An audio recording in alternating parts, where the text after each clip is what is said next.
Adriana to the show. Thanks for being with us. Thank you for having me. I've been looking forward to this for weeks. So have we, to be honest, since we read American Dreamer, that we loved so much. So a good first question is, what was the inspiration behind the Dreamer series? So basically, I think I wanted to write Afro-Latinx characters. I've said this in a couple other conversations I've had about the book. It was really a specific time a couple years ago, right after the election, when there was just like a lot of negative conversation around the place of immigrants in the U.S. And I just really felt compelled to write a story that I felt I could honor, like my identity, which is Afro-Latinx and the Afro-Latinx immigrant experience. And I think representation has also been an issue for me with romance specifically. I feel like there are stories of people of color in gay romance, but I felt like they were either really surface characters or there was like a real like toil story. Like, you know, the person had to go through like every kind of like horrific thing. So I wanted to write something that could be nuanced and also like show the joyfulness and the beauty of being a person that's Afro-Latinx and all the amazing things that we come with. So that was kind of like where I was coming from. And I also really, really wanted a book literally full of just like the gayest, most black and brown book I could write. That should almost be a quote on the cover. Yes. I want it to be super gay, super black, super brown. So, right before we did this interview, you raved on Fairytale.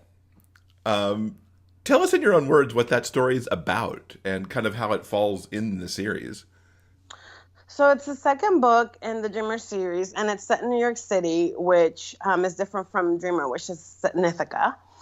And it's about Camilo Briggs, who's one of the best friends of Nesta from the first book, and he's a Cuban-Jamaican social worker. And he works in the domestic violence field, which is the same field that I work in.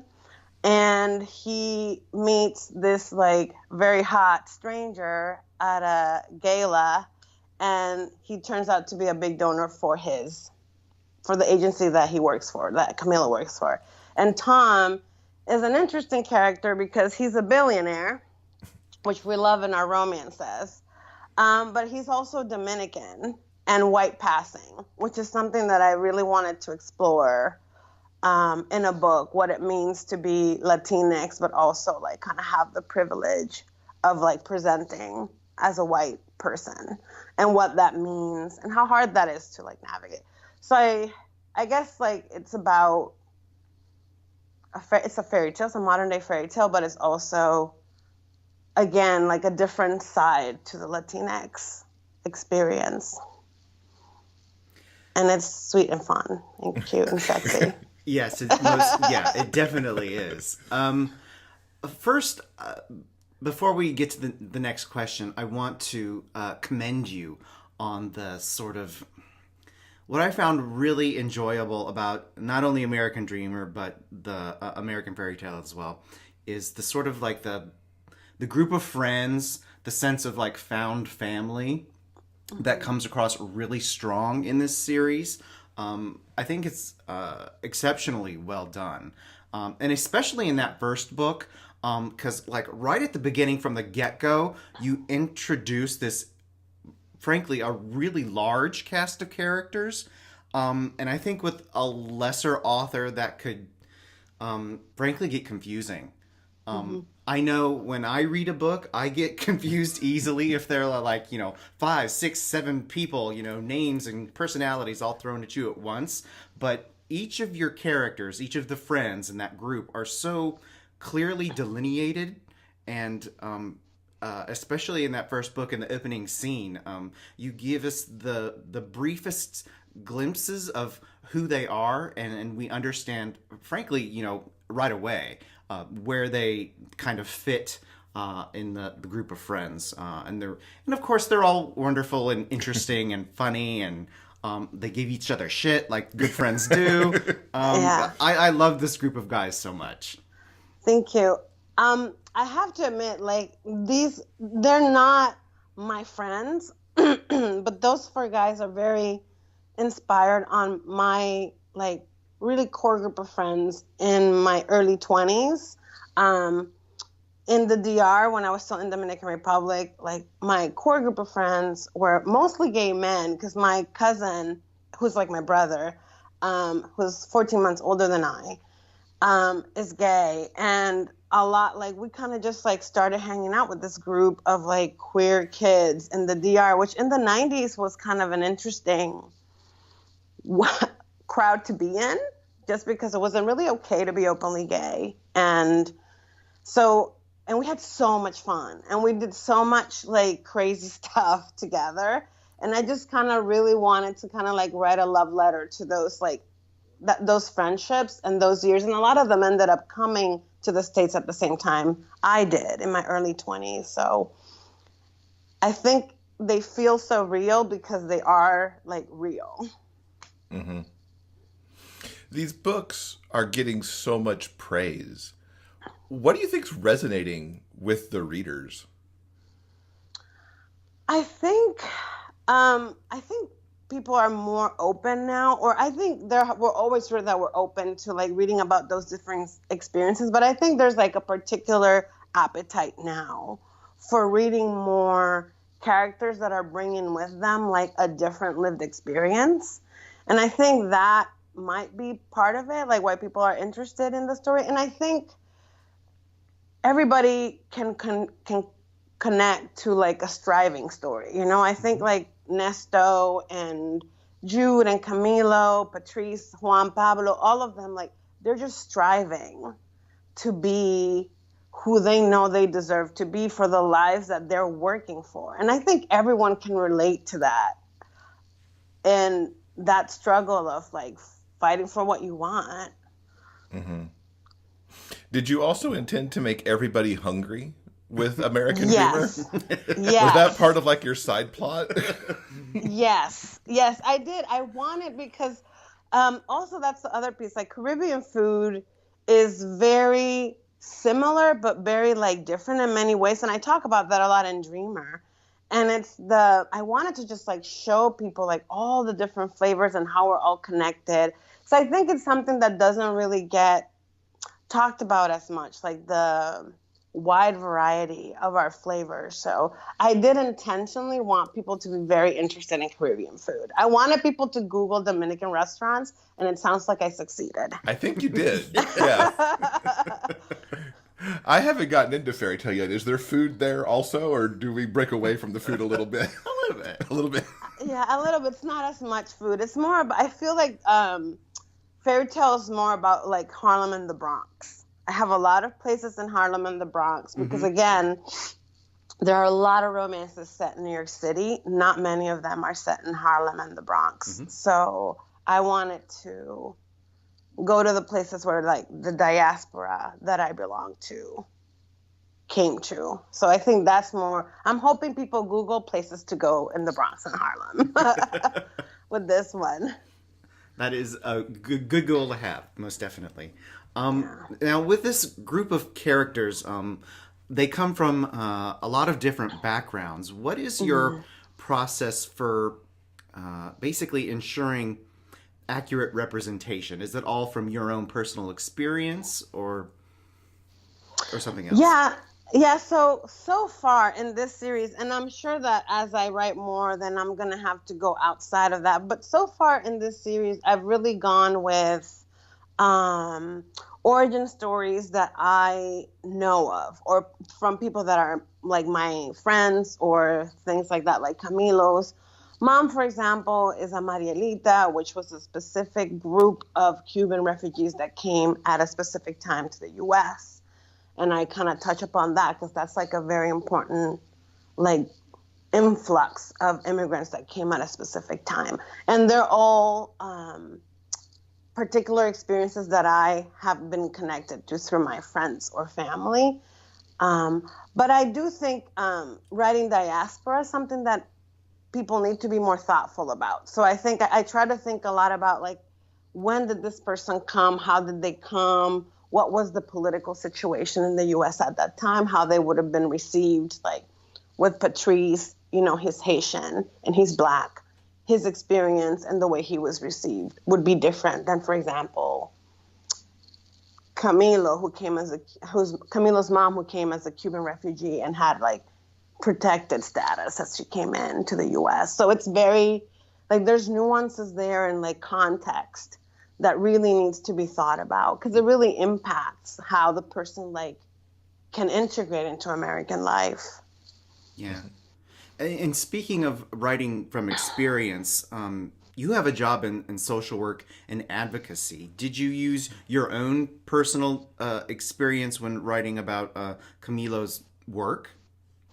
Yes. So Camilo's work and my work, I mean, I really drew from what I do every day to kind of like build Camilo's agency. I mean, kind of like my wish list almost. Like, I wish we could have a guy that just wants to drop $2 million on my agency and tell us, do whatever you want with it. So I think it was like my fantasy of what it would be like to be in an agency that is just being well funded and like resources are just there to do the work. So I think it's like my own fairy tale of what it would be like to work and just have a millionaire just drop money on us. But yes, it's very, very connected to my own work and kind of like my philosophy around the domestic violence field and how the work should go. Mm-hmm.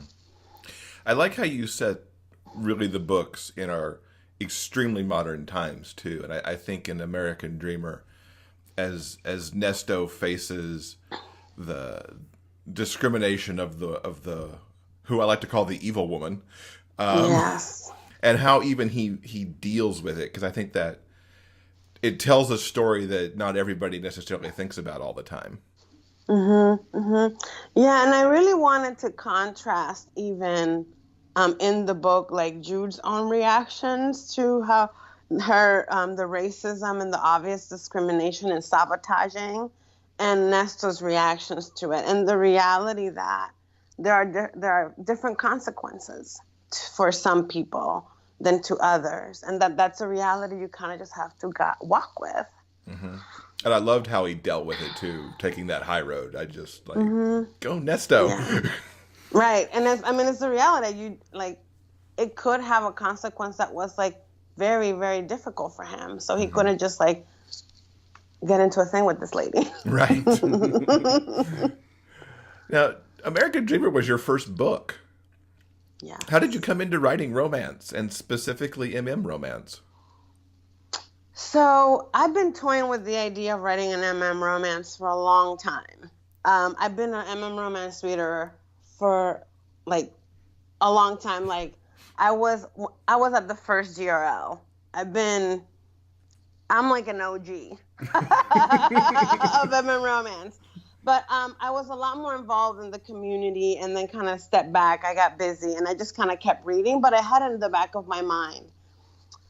I find that what romance brought to my life in terms of like dynamics and relationships, and seeing, like I said, having friends all my life that were gay men, and me being so close to so many men who were like looking to fall in love and not being able to see love stories. Like I remember when I started reading LGBT books, they were very like sad, very sad stories, like in the 90s, right? Like, I mean, I grew up in the 90s.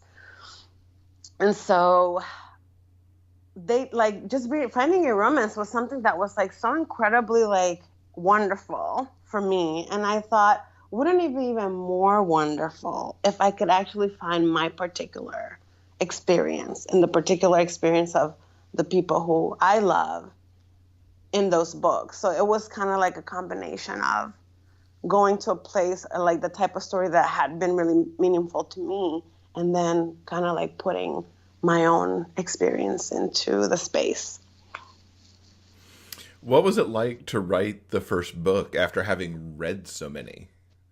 Was it kind of an easy process, or was it crazy and hard and took years, or?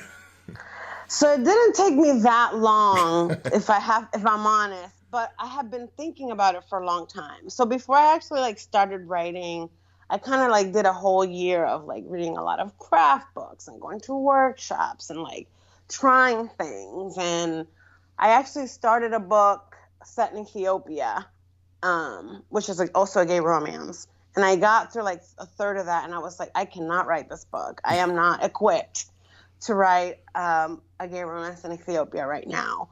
So I went to, and I decided I want to do this story, this dreamer story. And then that's when I started. But it was like a year and a half before I actually like felt like brave enough to actually write it.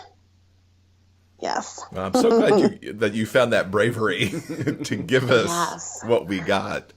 Yeah. Who would you say your author influences are? You say you've read, MM forever, even before it was truly MM back in the Saturdays. Yeah. I have a lot of authors I've loved a lot of authors from the beginning that I think, I don't know if I emulate, but I think about a lot, and their kind of how they render a story. Like KJ Charles, I think, is a wonderful author. I think she just does things that are like phenomenal in writing. Elin Harris was probably the first queer romance that I ever read, and I think it's really sad that he's not like in the canon of what we talk about when we talk about queer romance. So yeah, but I mean, there's a lot of writers I like. Like I loved Amy Lane's early work was super significant for me. I thought some of her early books are like really some of my all-time favorites. So yeah, there's a lot of authors that I kind of go back to and read just to kind of be inspired by the way that they render a story. Mm-hmm. That makes sense. But what is it about those books that resonated for you so much?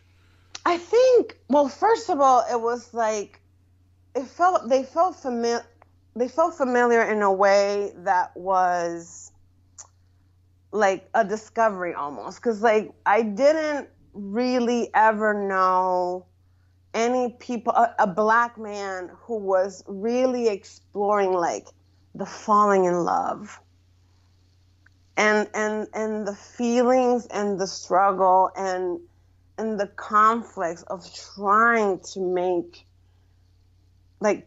yourself happy and to find the love that you have, like to keep the love that you've discovered, right? So I think his books, I thought, were just so beautifully written and so tender and so heartbreaking. It was just wonderful. Like I think being raised in Dominican Republic, where there's like toxic masculinity on steroids, like the tenderness of his books really was something that I hadn't like read before.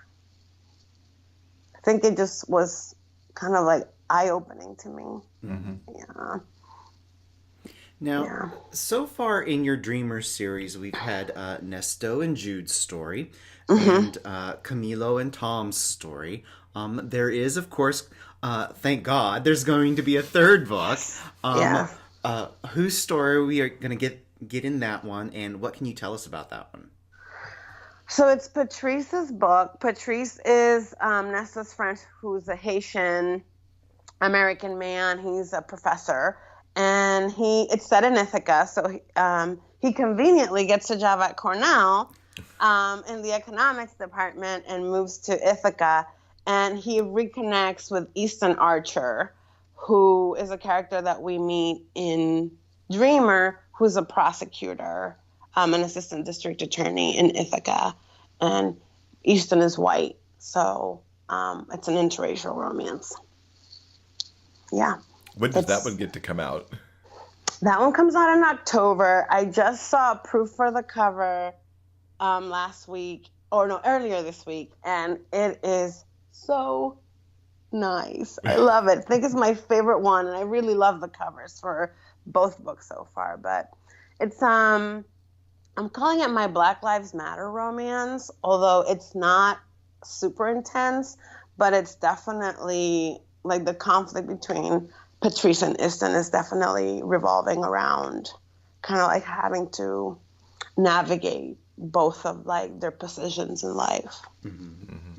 We got a brief glimpse of Patrice and Easton, like you mentioned in that first book, and then in American Fairytale, there was a scene with all of the friends together, and Patrice sort of like phones in on Skype while they're like dishing about Camilo's love life, which was very, very funny. So I am genuinely like so very looking forward to Priest's story. I think it's going to be amazing. Can't wait. I know I've been revising it, like I said, and I think it's a sweet story. And then there's a little bit more of two characters that people have been curious about too, Ari and Jin, who were employees of Nestos, and they're like in their like little tiny like young person romance. So they're like a little cute element for a love story. It's called American Love Story is the title of Patrice's story. Cool. And then you mentioned before we started actually recording the interview that you're writing the fourth book right now. Any teasers on that? So that one is not an MM. It's an MF, actually. It's Juan Pablo's story. And Juan Pablo is, it's like I'd say a second chances story. And the heroine is Priscilla, who is Nestor's cousin, who's a police officer. And it's called American Sweethearts. So it starts, the only thing I can say is the book starts with a wedding in the Dominican Republic, but I'm not going to say whose. Such a tease. Yeah, I'll tease a little more when I feel like I can't tease too much of this book because it's not even halfway done yet. Sure. Okay. But I'm writing the first, like few chapters, and they're all in this wedding in the DR. So everybody's there. But I do like how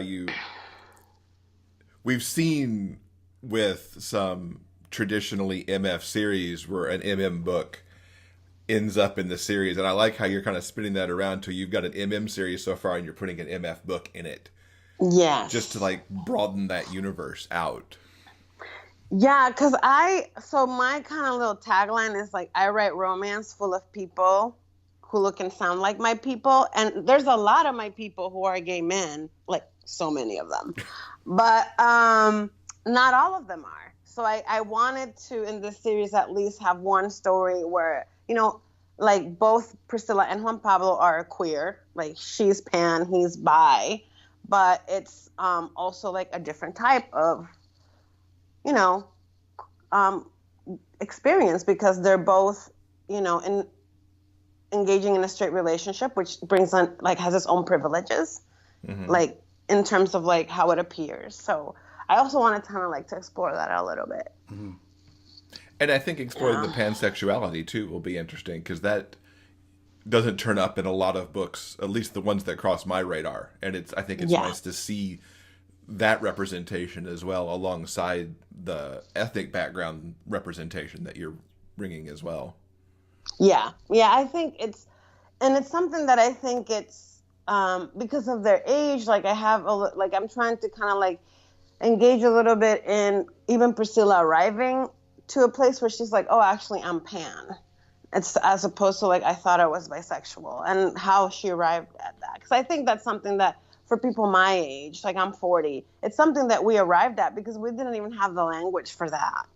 Like 10 years ago, we were like, oh, I think I'm gay. But then it's like, oh, but there's like a whole spectrum of sexuality, gender identity. And I think there's so much that we didn't know that we know now that should be coming up in books. And it's great that you're kind of leading the way to kind of get some of that out there too.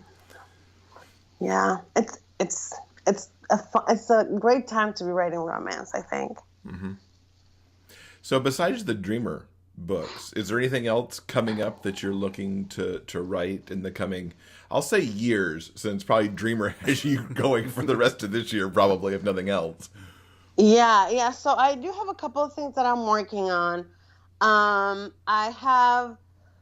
like in the process right now of getting out this. I did write the gay romance set in Ethiopia, and I'm in the process of like I should have good news about it soon, and it's a romance set in Ethiopia, and it's a Dominican American relief worker. I did international relief work for a long time, and I lived in Ethiopia for about 5 years, and so I really wanted to write a book set in Ethiopia because I have a lot of love for Ethiopia, and it's like my years there were very significant in my life. So it's a gay romance. It's not legal to be in a same-sex relationship in Ethiopia, so there are complications.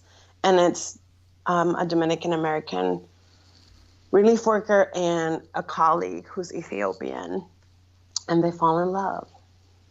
I am so glad you finished that book. You kind of left that off back there when we were talking about it before, because that'll be great to see. Because I don't have no experience in any of those spaces. So to read a romance set there will be an adventure. Yeah, it was wonderful to write. Like I said, I have a lot of love for that country, and I think people's perception of it is like people starving. And there's just so much richness and so much beauty and magic in Ethiopia that I really wanted to just show a different face to it. And I think it's like a really sweet romance too. And the setting is interesting. It's more like a new adult. They're in their 20s, but yeah. Do you think it'll be out this year, maybe? I don't know if this year, but definitely early next year. Like for sure, early next year. Yeah. Very cool. Fantastic. Yeah, Definitely looking forward to that. Yeah. Now you've given us a lot of amazing information about all of your amazing books. But if our listeners want to learn even more, where can they find out more about you and your books online? So they can go to my website, is AdrianaHerreraRomance.com. I'm pretty active on Twitter. And my handle is La Adriana Herrera. And Facebook, I'm also there, Adriana Herrera. So those are the places. I'm on Instagram, but not as much. Yeah. Very cool. We will link to all of that, plus all the books, in our show notes so that folks can easily click on that stuff to find you. Adriana, thank you so much for being with us. It has been awesome talking to you. Thank you. It was so much fun and just as amazing as I thought it was going to be to chat with you guys.